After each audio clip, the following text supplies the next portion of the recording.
กราบนมัสการหลวงตานะครับพอดีเพื่อนเขาฝากมาจากสมุทรปราการนะครับ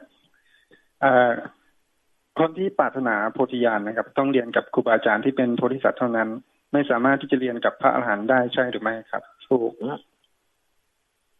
พระอรหันต์ไปเรียนกับท่านนะพระอรหันต์มาจากโพธิสัตว์นะส่วนใหญ่โพธิสัตว์คือพระพุทธเจ้าอนาคตนะมีโพธิสัตว์ก็มีพุทธเจ้ามีพุทธเจ้าก็มีพระอรหันต์เพราะฉะนั้นการสร้างบารมีของโพธิสัตว์ก็คือการบันทึกความดีไว้ให้มากที่สุดในเวลาที่เกิดเป็นมนุษย์แต่ถ้าเป็นพระอรหันต์จะไม่เกิดเนี่ยฮะ ต้องน้อมไปที่ตัวเองแล้วน้อมที่ตัวเองกิเลสตัณหาอุปทานความโกรธความโลภความหลงอะไรในสิ่งที่ไม่ดีในจิตเนี่ยเอาออกให้หมดเลยไม่ต้องการเกิดแล้วไม่ต้องการเกิดในมนุษย์ไม่ต้องการเกิดสวรรค์พรหมนรกอะไรไม่ไปจากนั้นแหละน้อมที่ตัวเองแล้วพระโพธิสัตว์ที่มีบารมีขั้นไหนถึงจะปิดอบายภูมิได้ครับก็ประมาณ1/3ก็ปิดได้แล้วนะฮะ1/3เนี่ยมันโพธิสัตว์มันมี3นัยยะนะองค์ปัจจุบันในปัญญาธิกะนี่สร้างประมาณสัก20อสงไขยนะฮะแต่องค์ที่แล้วเนี่ยมันเป็นศรัทธาธิกะ20อสงไขยองค์ปัจจุบันในคนอายุประมาณ100-200 ปีนะเพราะท่านสร้างเร็วไปเร็วมาเร็วแต่องค์ก่อนนะศรัทธาธิกะประมาณ40ฮะ40คนประมาณอายุประมาณ 4-5 หมื่นปีนะฮะประมาณนี้นะฮะถ้าเป็นพระศรีอริยเมตไตรคือองค์ข้างหน้าเนี่ย60อสงไขยนะฮะมนุษย์อายุประมาณ80,000 ถึง 100,000 ปีนะฮะประมาณโดยประมาณ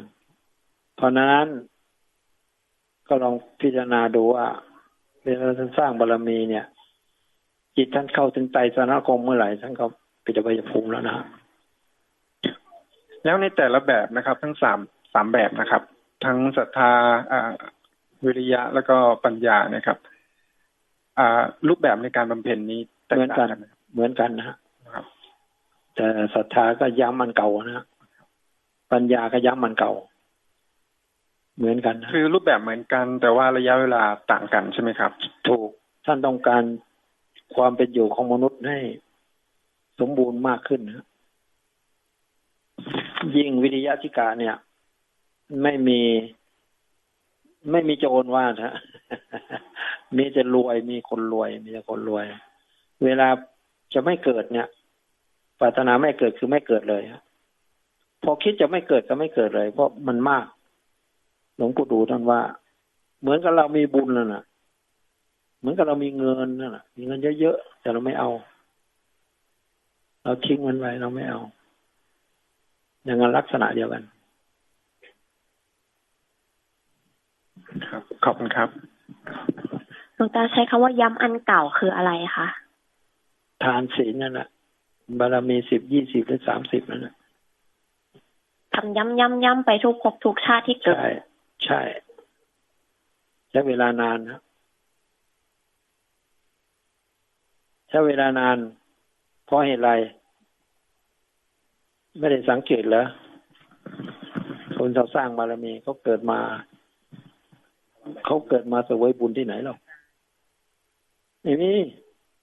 เขาเกิดมาเขาก็สร้างแล้วพอตายเขาก็รีบเกิดแล้วตายปั๊บก็เกิดปุ๊บ